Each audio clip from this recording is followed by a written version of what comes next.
ओम नमस्ते जी।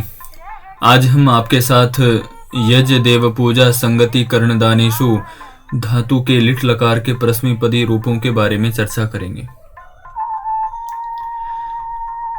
पिछली वीडियो में हमने यज्ञ देव पूजा संगति कर्ण दानेशु धातु के लट लकार के प्रश्मीपद रूपों के बारे में चर्चा की थी, जिसमें हमने उन रूपों को सिद्ध करने का भी प्रयास किया था, जो कि प्रतियोगी परीक्षाओं में भी पूछा जाता है। साथ ही शास्त्री, आचार्य, बीए, एमए, एमएड आदि में भी जितनी भी संस्कृत से संबंधित परीक्षाएं हैं, उन सब में इन चीजों के बारे में पूछा जाता है। साक्षात्कार, इंटरव्यू आदि में भी इन चीजों के बारे में पूछा जाता है।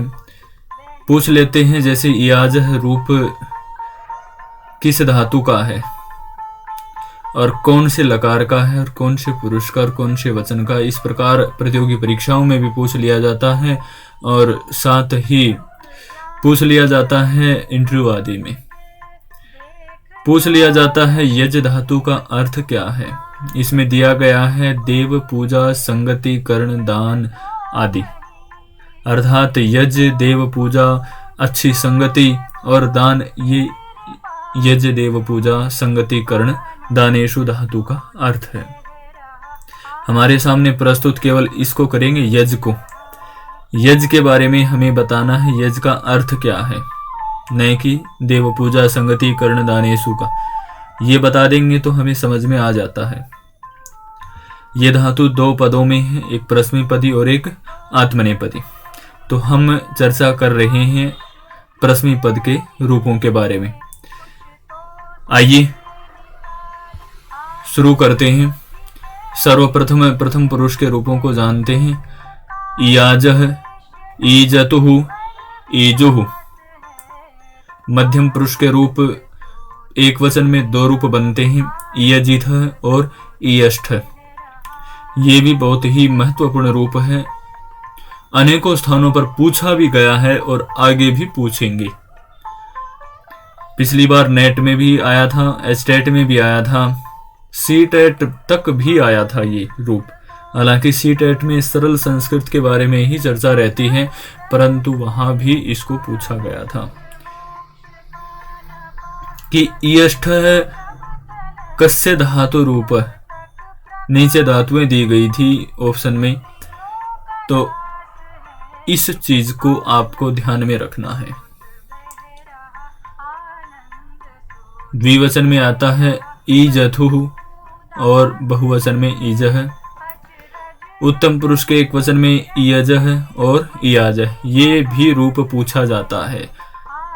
अब ये रूप बिल्कुल धातु से विपरीत गया हुआ है कि हमें पता ही नहीं चलता भाई इसमें कौन सी धातु है, इय धातु है या यज धातु है या कौन सी धातु है।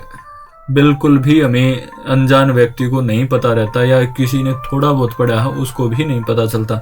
ये पता केवल उसी को चलता है जिसको इस धातु के, इस लकार के रूपों को याद किया हुआ होता है, अन्यथा नहीं पता रहता। इसलिए हम प्रयास करते हैं आपको याद करवाने का, समझाने का और आपके साथ खड़े रहने का कि भाई किसी भी प्रकार के रूपों के बारे में यदि आपको जानना है तो आप हमसे संपर्क करें, कमेंट के माध्यम से हमें बताएं। साथ ही चैनल पर अनेकों रूपों की सिद्धियां भी हैं, अनेकों रूप भी दर्शाए गए हैं, संस्कृत से संबंधित भी और हिंदी से संबंधित भी, और सरकारी नौकरियों में जितने भी धातुओं को, रूपों को संस्कृत से संबंधित या सामान्य ज्ञान जीके के संबंधित भी हम रूपों को दर्शाते रहते हैं,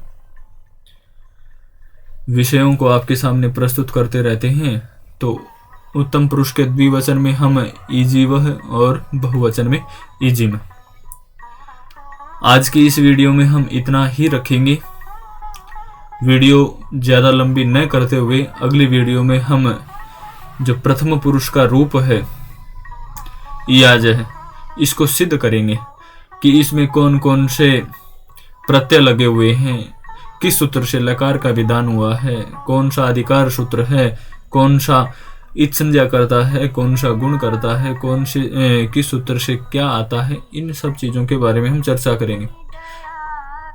ये भी प्रतियोगी परीक्षाओं में पूछा जाता है, इंटरव्यू आदि में पूछा जाता है कि भाई इयाज में धातु संज्ञा किस सूत्र से हुई है। इन सब चीज़ों के बारे में पूछा जाता है। ये हम आपके साथ अगले वीडियो में चर्चा करेंगे। धन्यवाद, फिर मिलेंगे।